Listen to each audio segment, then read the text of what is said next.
Di pala kita nalinisan ng tenga nung nakaraan. Ito mo dirty, oh. Pwede.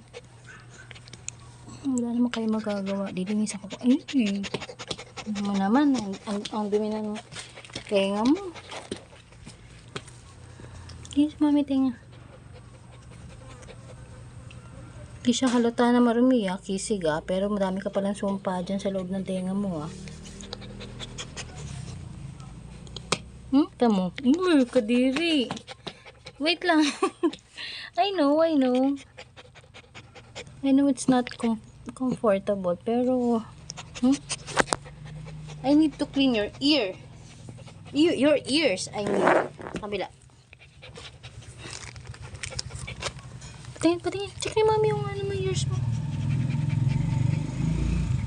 Kasi diba responsibility din natin na linisan sila. So ito si Makisig. Naligo na naman to. So siguro mga next month ko na siya ulit liliguan. Nung kailan ko lang siya pinaliguan, hindi ko na video. Pero si Kisig is so mabait. Mabait po yung pag pinapaliguan. Wait lang, hindi pa tapos si mami. Baka may sumpa pa dyan na kailangan natin tanggalin. Kasi I need to remove everything. Imagine mo. Ay, nung nakaraan kasi hindi naman kita nilinisan ng tenga. Nung niliguan lang kita. Kasi nga baka hindi siya magpalinis sa akin ng tenga. Tingnan, check niya mami kasi parang may nakita akong something kanina eh.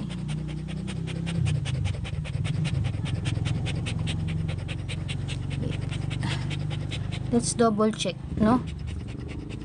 Mamaya, si naman linisan ko, si Faith.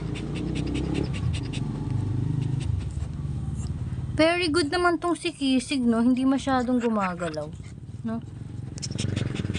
Kahit na isok-sok ni mami yung... Wait lang, wait, bebe. Ayun, tamo, Wait lang, marami pa ako nakukuha, dirty. Susunod naman ulit. Ay, naku. Ampunin niyo na po to si Kisig, Napakapogi. Napakapogi.